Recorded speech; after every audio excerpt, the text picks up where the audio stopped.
this time.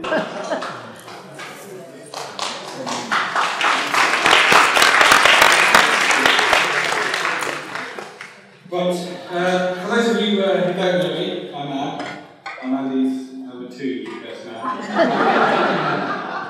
And to be honest, I don't really know why Andy chose me to second best. I don't really know why he chose me to be his best man, because I pretty much know all the dirt there is with him. And then Sarah Ann explained to me that if I mention anything about any of Andy's ex-girlfriends or ex-boyfriends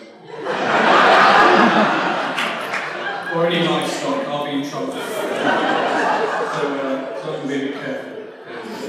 Andy told me that the reason he asked me to do a speech today was because he could trust me not to say anything embarrassing about me.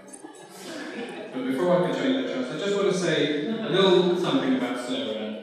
We all know that Sarah Ann always looks amazing. And I didn't think it was possible for her to look any more stunning than she usually does. But today, you proved me wrong. So.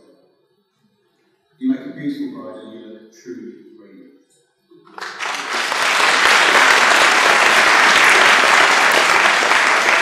It's only fair to warn you guys that I'm going to be doing this speech in the style of someone who isn't very funny. You hear of too many best man speeches where every opportunity is taken to make cheap jokes. I wouldn't subscribe to that. I'm a professional. Too much respect for the joke.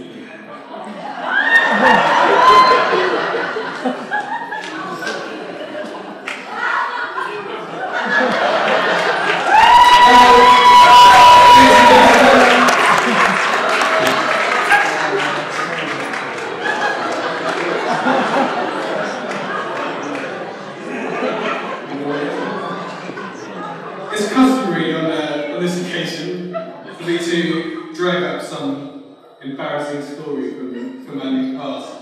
And well, I have a problem with that, because as we all know, Andy is the original Mr. Nice Guy. I find it hard to find anything bad about him at all. Andy, your priorities in life are as selfless as they come. Family and friends first, and then work, and then yourself. Anyone you can call Andy family or a friend is truly fortunate. Andy is a prize scholar, a genuine gentleman, a keen sportsman, a heartthrob, but the most straight-laced man you will ever meet. I mean, Andy is so straight-laced that even his stag party in Las Vegas passed by without amazing. Except for one moment of madness with a desert camel, which Andy swears blindly was just trying to push through a fence. We all know how straight-laced and kind-hearted Andy is. He's basically Mother Teresa in a sports jacket. We've got friends and family. President dictates that I would be failing in my duties today if I didn't include a story involving our hero of the day without copious amounts of alcohol. But really, stories like that are juvenile and they're distasteful. For example, like the one on Andy's 29th where we celebrated one of London's poshest nightclubs. No one could find Andy, which was strange actually, because it was time to cut the cake and no one could see it. We put announcements out for him, but no one could find him. Eventually, we had to get a bouncer to break down the toilet door. And picture the scene, there's Andy, asleep on the toilet. With his head in his lap, and his underpants around his ankles. And we woke him up. And what was the first thing he said to him? Did you bring me any cake?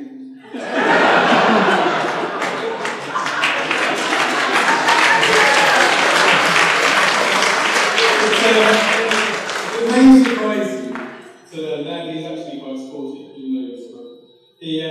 He's a superb footballer, and he could have even made a profession if it wasn't for the 24-hour kebab shop.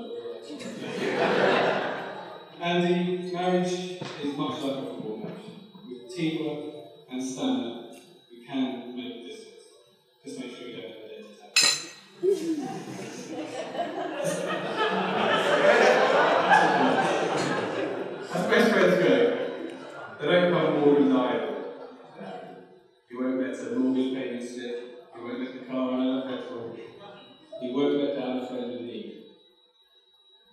He's a man of his word. And when he says he'll love and cherish Sarah Ann for the rest of their lives, that is exactly what he'll do.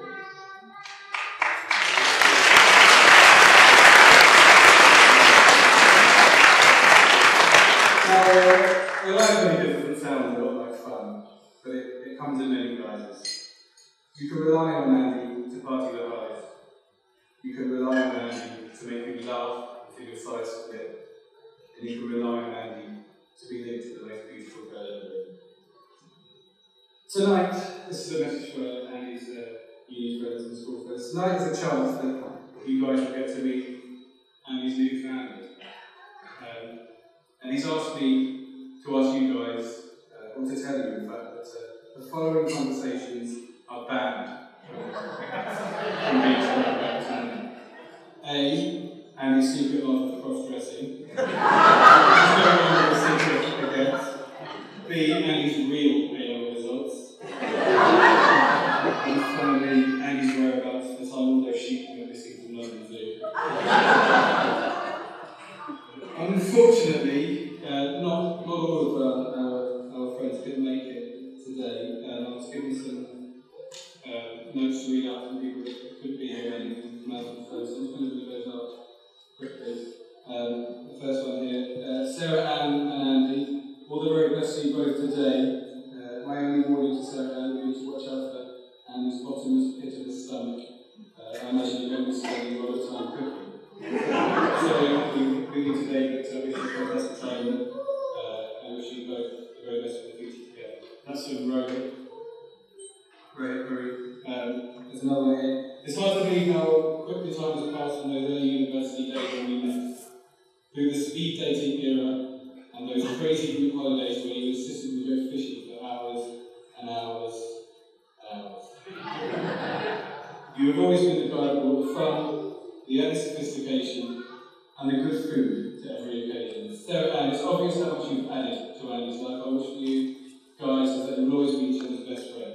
Lots of loves, bags, and shit. There's one more here. Dearest Andy, I can't believe you're actually getting married. I always thought that over the years I was the only one for you.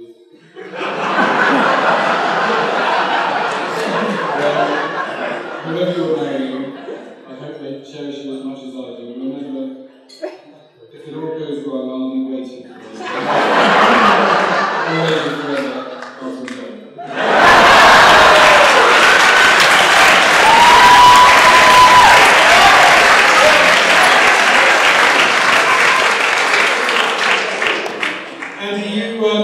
You're an inspiration for me and all those around me.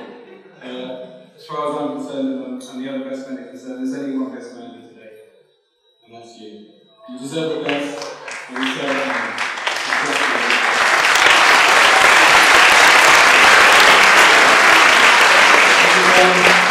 You show us the right way to share, the right way to work, and the right way to love.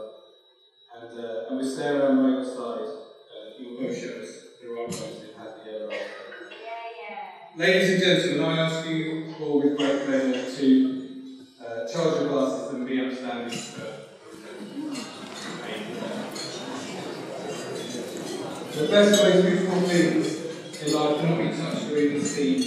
They must be felt by the heart of two people in love. I pray for happiness in your marriage.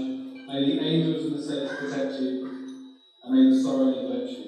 To the new Mr. and Mrs. Andrew and Sarah Ann Lee.